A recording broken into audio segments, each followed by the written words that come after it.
And the winner is Darren Criss.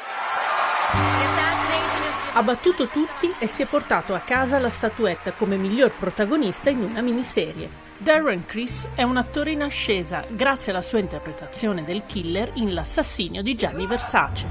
So what brings you to Miami? I know people. Oh yeah? Versace. Ecco come ci ha raccontato la sua esperienza sul set accanto all'autore della serie Ryan Murphy, capace di ricreare lo spirito degli anni 90. And you have experience with older men? I'm very good with older men. This was the first time on American Crime Story that that I'd really had the opportunity to work with Ryan. Until then, he was just kind of my boss and a friend. He was always very supportive of me, and I've always appreciated his faith. But we never directly worked together, not even on Glee. He was around for maybe a day once, but I joined Glee a bit later on. So by the time I had got there, he was on to the next thing. So this was the first time I really got to see this prolific guy do the work. I would only see him socially. It'd be like if you hung out with a football player all the time, you had drinks or you went to parties together, but you never saw him play football. And then you see him and you go, "Oh, whoa, you're really good at this." I totally didn't connect.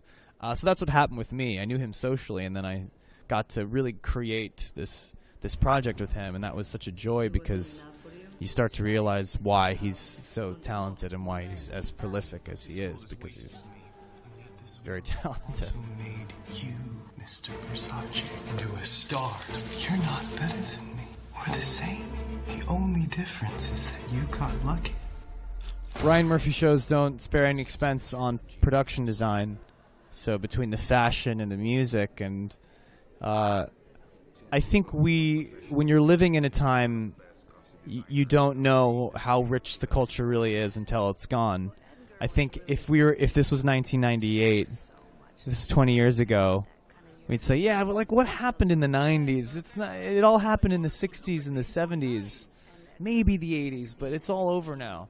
I think that's what happens when you're too close. When you're too close to the glass to know, you have to take a step back and realize how much is going on. I think 20, 30 years from now, we'll say, oh man, 2018, that was a crazy time for television. It was a crazy time for the internet, social media, and everything. And so things are always happening, and there's always so much culture happening unbeknownst to us. And so when you see a show about the 90s, you really do get to see things from a distance that are really crazy to behold.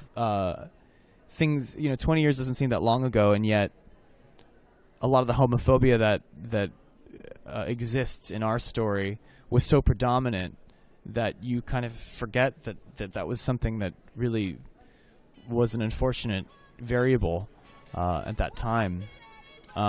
So yeah, I thought they did an excellent job.